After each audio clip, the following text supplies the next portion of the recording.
Parang yung buto sa paa ko is bumukol.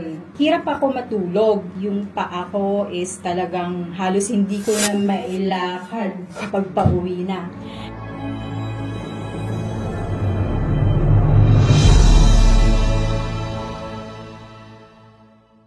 Hello, good morning. My name is Lizelle. I'm a Hong Kong resident, a mom of 3, and my kind of work dito sa Hong Kong, I work in hotel, particularly F&B department. So, sa lahat ng mga nag-work sa F&B, makaka-relate kayo kung ano yung klase ng trabaho. 10 hours to 11 hours a day. Masakit sa paa kasi lagi kang nakatayo, lakad, hindi ka pwedeng umupo. Uupo ka lang kung yung 1 hour break time mo. So, for the longest time, I've been feeling a leg pain, particularly sa paa. Parang yung buto sa paa ko is bumukol. And nagpatingin na ako sa mga specialista dito sa Hong Kong, sa foot clinic. Specialista sila sa paa and known as the bunion. So, sobrang sakit nun. Ang nararamdaman ko is namamanhid yung paa ko and then namumula talaga siya as in hindi ako makapagsuot ng shoes. And then later on, may nagpakilala sa akin ng product which is Easy Wellness, Dear Placenta. Sabi ko, okay, itatry ko yan.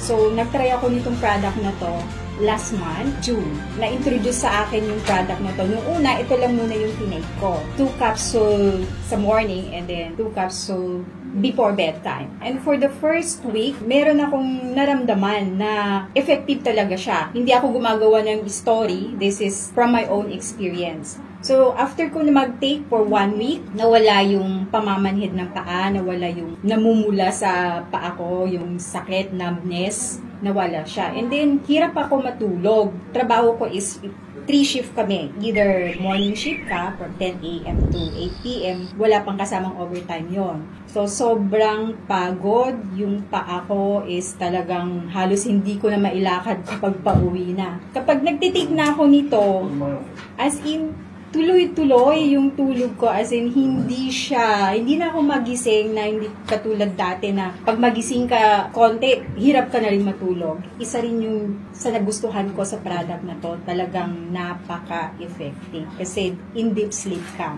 Yun lang. Thank you.